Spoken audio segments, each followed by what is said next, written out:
శిష్యులు యేసు ప్రభు వారిని అడిగిన 3 ప్రశ్నలు. లూకాసు వార్త 11:1.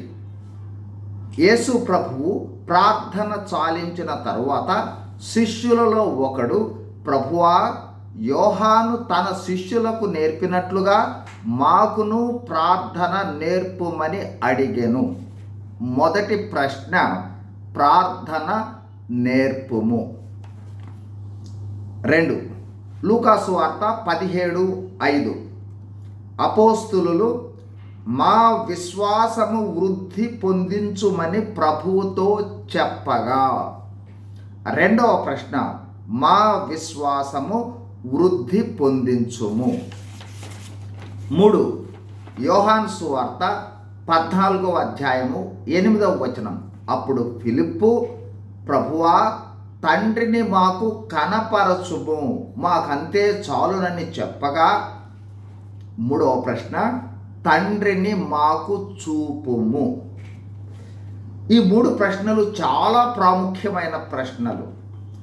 నేడు బాప్తిస్మము ద్వారా శిష్యులమైన మనము మన ప్రార్థనలో అడగవలసిన ప్రాముఖ్యమైన ప్రార్థన అవసరతలు కూడా ఈ 3 ప్రశ్నలే.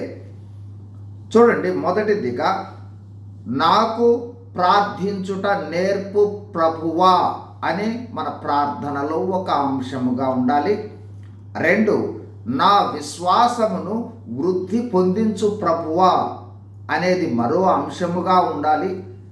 3, నేను దేవునిని చూడాలనుకుంటూ ఉన్నాను ప్రభువా అని అడిగే వారంగా ఉండాలి. ఎవరిని అడగాలి?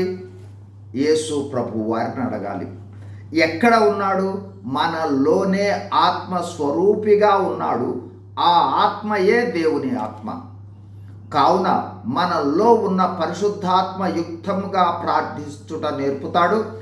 విశ్వాసమునకు కర్త అయిన యేసు ప్రభువు పరిశుద్ధాత్మగా మన విశ్వాసాన్ని మనలో ఉండి పెంపొందిస్తాడు. దేవుని ఆత్మ అయిన పరిశుద్ధాత్మ దేవునిని మనకు కనపరుస్తాడు. అంటే దేవుడు మనకు కనపరుచుకుంటాడు. కావుననే హెబ్రీ 11:1 విశ్వాసమనున్నది నిరీక్షింపబడు వాటి యొక్క నిజస్వరూపమును అదృశ్యమైనవి ఉన్నవనుటకు రుజువునై ఉన్నది అని వ్రాయబడి ఉంది. కావున విశ్వాసముతో దేవునిని ప్రార్థిద్దాం. ఈ ప్రశ్నలన్న అన్నిటికీ వ్యక్తిగతంగా సమాధానాలు పొంది దేవుని మహిమ కొరకు, దేవుని శక్తితో, దేవుని రాజ్య వ్యాప్తి కొరకు జీవిద్దాం. God bless you. Thank you.